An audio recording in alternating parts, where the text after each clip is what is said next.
Hello everyone, नमस्कार। बहुत लंबे समय से एक क्वेश्चंस आप लोगों का आ रहा है कि सर इस लॉकडाउन में अपनी तैयारी को कैसे कंटिन्यू रखें हम।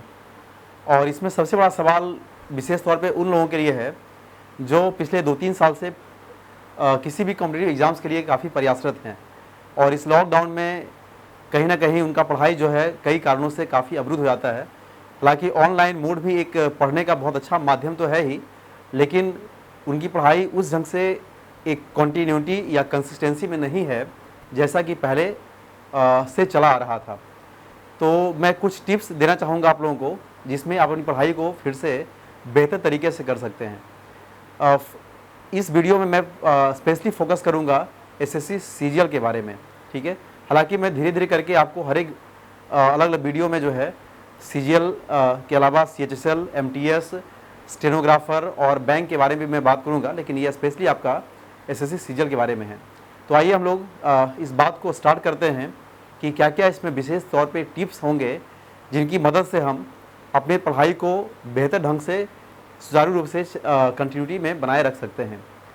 तो सबसे पहली बात देखिए, सीजीएल का एग्ज़ाम अभी मई में ही होने वाला था, मई के एंड से लेकर के लगभग जून के फर्स्ट वीक तक, लेकिन कोरोना कारण एग्ज़ाम आपका पोस्टपोन हो गया। तो अच्छा है उन लोगों के लिए कि जिनकी तैयारी में कहीं ना कहीं कुछ कसर रह गई थी कि तैयारी अच्छे से नहीं हो पाया, तो टाइम मिल गया, चलिए कोई बात नहीं। इसमें से कई बच्चों को ये भी लगता है सर एग्ज़ाम का डेट बढ़ जाने से कहीं ना कहीं एक मेंटल प्रेशर बन जाता है हमारे ऊपर कि अगर एग्ज़ाम हो जाता तो कम से कम रिलैक्स रहते, आगे मेंस की तैयारी में करते। बाय द वे कोई बात नहीं, अभी ऐसा टाइम ही है जहाँ पर हर चीज़ हमारे हाथ में नहीं है, या इवन ये कहें कि हमारे हिसाब से वो चीज़ें नहीं हो सकती है। तो जैसा हो रहा है ना, लेट इट बी हैपन, उसको होने दीजिए। बट हमारे हाथ में जो है उसको हम कैसे बेहतर कर सकते हैं इसके बारे में हमें बात करना है और इसके बारे में हमें दिमाग में रखना है, समझना है, ठीक है। तो मोटा मोटी मान चलते हैं कि आपका एग्ज़ाम अगले 2 या 3 महीनों में हो सकता है कि हो जाए, ठीक है। तो हम पूरी प्लानिंग वही लगभग 2.5 से 3 महीने के बारे में बात करेंगे। सबसे पहले हम लोग आते हैं जनरल अवेयरनेस के बारे में। जनरल अवेयरनेस की तैयारी करने के लिए आपको कुछ नहीं करना है, कम से कम पिछले 3 साल का प्रीवियस ईयर क्वेश्चन को लेना है। उस क्वेश्चंस को टॉपिक वाइज अगर पॉसिबल हो तो आप उसको 1 बाय 1 करके सारे क्वेश्चंस कर डिटेलिंग करिए, ठीक है, यानी पूरा उसको पढ़िए। और साथ ही साथ आप मुझे लगता है कि टेक्स्ट बुक एक अच्छा माध्यम है जहाँ से आप उसका सेक्शनल टेस्ट भी दे सकते हैं, ठीक है। तो एक तरीका ये हो गया। सेकेंड तरीका, करंट अफेयर्स के लिए बहुत लोग परेशान रहते हैं कि सर 3 महीने का करंट पढ़ें या 6 महीने का पढ़ें या साल भर का पढ़ें। तो देखिए एसएससी सीजीएल में ऐसा कोई फिक्स सिलेबस नहीं है कि आप करंट अफेयर्स को कहाँ तक उसका रेंज लेकर चलें। मेरे हिसाब से आप उसका रेंज लगभग करीब 9 महीने से 12 महीने तक का ले सकते हैं, लेकिन बेस्ट तरीके से जो प्रिपरेशन आपके होना चाहिए वो ऑलमोस्ट लास्ट 6 मंथ का होना चाहिए, ठीक है। हालांकि लास्ट 6 मंथ और उससे पहले का 6 मंथ, ठीक है, इन दोनों में जो मेन फोकस करना है वो करना है आपको हाई अथॉरिटीज़ के बारे में। किसी भी स्टेट के गवर्नर, किसी भी स्टेट के सीएम जो चेंज होते रहते हैं, है ना, उन पे ज़्यादा फोकस करना है क्योंकि ये ट्रेंड रहा है सवाल पूछने का। साथ ही साथ जो किताबें काफ़ी चर्चित रहती है, कुछ अवार्ड्स वगैरह हैं, कुछ फेमस पर्सनैलिटी का जिनका निधन हो गया है इस कोरोना काल में, ठीक है। हालांकि इस बार तो सवाल आपके कोरोना से भी काफ़ी आ सकते हैं क्योंकि काफ़ी फेमस पर्सनैलिटी का जो किसी पद पर होल्ड कर रहे थे, ठीक है, उनका कोरोना कारण निधन हो गया, तो वो सब नाम आपको दिमाग में रखना है, ठीक है। तो ये सब तरीका को अपना करके आप जीएस में बेस्ट कर सकते हैं। देखिए जीएस का मतलब ही होता है जनरल स्टडीज। जनरल स्टडीज और जीके में एक फ़र्क यही मेरे हिसाब से है कि जीके केवल फैक्ट है जबकि जीएस फैक्ट विथ लॉजिक है। तो लॉजिक का मतलब होता है कॉन्सेप्ट, जहाँ पे आप तर्क को दिमाग में रख सकते हैं, ठीक है। तो इन सब चीज़ों को आधार बना करके और एक काम डेली करना है कि जितना अधिक से अधिक हो सके आप मॉक टेस्ट लगाइए, सेक्शनल मॉक दीजिए, प्रीवियस ईयर को अधिक से अधिक रिवीजन करिए, ठीक है ना, यही इससे बेस्ट तरीका है। अभी और भी कुछ एक्स्ट्रा काम करने की आवश्यकता नहीं है, ठीक है।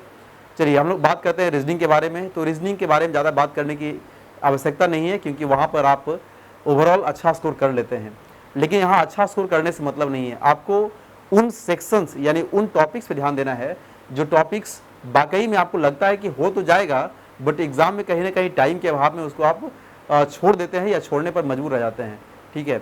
तो मेरे ख्याल से उन क्वेश्चंस पे ज़्यादा आपको अटेंशन देना चाहिए अभी प्रिपरेशन के दौरान। और आप जब टेस्ट दीजिएगा यानी मॉक टेस्ट के माध्यम से इन सब चीज़ों को आप अभ्यास कर सकते हैं, ठीक है। मॉक टेस्ट या तो ऑफलाइन दे सकते हैं या ऑनलाइन। मुझे लगता है कि आपको एक टेस्ट ऑफलाइन और एक टेस्ट ऑनलाइन देने की प्रैक्टिस रखनी चाहिए अपने साथ, ठीक है, तो बहुत बेहतर रहेगा ये चीज़। रीजनिंग में विशेष तौर पे अगर बात करें तो आप कम से कम नंबर सीरीज का क्वेश्चन, अल्फ़ाबेट का क्वेश्चन, ठीक है, इस टाइप के सवालों को आप ज़्यादा दिमाग में अटेंशन करके आप रखिएगा, क्योंकि अक्सर एग्ज़ाम में आप यहाँ पे फंस जाते हैं, क्योंकि स्पॉन्टेनियस यानी तुरंत जब क्वेश्चन आया तो वहाँ पर दिमाग कहीं ना कहीं हमारा नहीं लग पाता है, ठीक है। तो आप इसको भाई देख कर करेंगे। उसके बाद हम लोग आते हैं मैथ्स के बारे में। देखिए मैथ्स प्रीलिम्स के लेवल पे अगर बात किया जाए तो कहीं ना कहीं मतलब ये इसमें आप मान सकते हैं या कह सकते हैं कि अगर आपने अच्छे से तैयारी कर रखी है पहले से, एसएससी के एक दमदार कैंडिडेट या स्टूडेंट्स हैं, तो आपका मैथ्स बेहतर होगा ही, ठीक है। लेकिन उन लोगों के लिए जिनकी तैयारी अच्छे से नहीं हो पाई या किसी कारण बस उनका सिलेबस नहीं हो पाया था, ठीक है, तो उन लोग क्या करेंगे, वे सारे बच्चे अपना मॉक टेस्ट के माध्यम से ही मैथ्स को बेहतर करने की कोशिश करेंगे। विशेष तौर पे एडवांस और एरिथमेटिक दोनों के पोर्शंस को इक्वली बैलेंस करके चलेंगे प्रीलिम्स के लेवल पे, ठीक है। हालांकि मेंस में जो है दायरा थोड़ा अलग हो जाता है, बट प्रीलिम्स के स्तर पे दोनों को आप इक्वली बैलेंस करेंगे। मॉक टेस्ट यहाँ भी ज़्यादा महत्वपूर्ण है, ठीक है, और मैं यहाँ भी प्रीफर कहूँगा आप लोगों को कि आप टेक्स्ट बुक का सेक्शनल जो टेस्ट आता है, ठीक है, ऑनलाइन मोड से, ठीक है, वहाँ भी आप इसको प्रीफर कर सकते हैं। प्रीवियस ये क्वेश्चन बनाइए और ज़्यादा कुछ इसमें करने की आवश्यकता नहीं है, ठीक है। उसके बाद हम लोग आते हैं इंग्लिश के बारे में। तो इंग्लिश में सबसे ज़्यादा आप लोगों को प्रॉब्लम क्रिएट होता है कि सर इंग्लिश में क्या करें, वोकैब रटें, ग्रामर पढ़ें या करें तो क्या करें।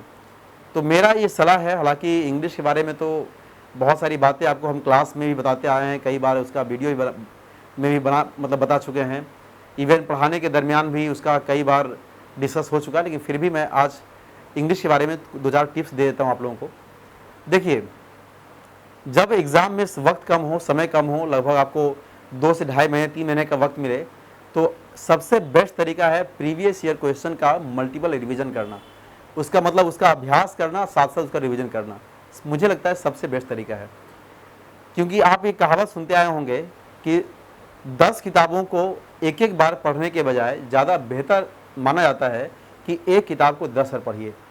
तो यहाँ पे ये लॉजिक बिल्कुल सटीक है कि आप अलग अलग किताबों से क्वेश्चन बनाने के बजाय किसी एक किताब को उठाइए जिसमें प्रीवियस ईयर क्वेश्चन दिए हैं और उसको आप कम से कम 10 टाइम्स रिविजन करिए, बनाइए, प्रैक्टिस करिए, ये बेस्ट तरीका है। इसके अलावा हमने अभी टेलीग्राम पे एक सीरीज स्टार्ट किया है 10 क्वेश्चंस डेली अलग अलग टाइप का, जैसे कॉमन ईयर हो गया, फिलर हो गया, क्लोज टेस्ट हो गया, इवन वोकैब का भी हम डेली का डोज नाम से सीरीज चला रहे हैं, ठीक है। लगभग करीब करीब 25 उसमें सीरीज हो चुका है अब तक, PDF फॉर्म में आपको टेलीग्राम पे मिल जाएगा, ठीक है। तो ये सारी चीज़ें चल रही है, प्रैक्टिस करिए, practice makes a man perfect, है ना, ये बात आप भली भांति जानते होंगे। तो ओवरऑल आप प्रैक्टिस करके चीज़ों को बेहतर कर सकते हैं, ज़्यादा हताश और परेशान होने की ज़रूरत नहीं है। आप 6 से 7 घंटे की स्टडी को कंटिन्यूटी बनाए रखिए, ठीक है ना। और कोई भी प्रॉब्लम हो तो आप मुझसे व्हाट्सएप पे, जो उसका नंबर मैं इस वीडियो के लिंक में डाल दूंगा, आप वहाँ हमसे संपर्क में बने रह सकते हैं, ठीक है।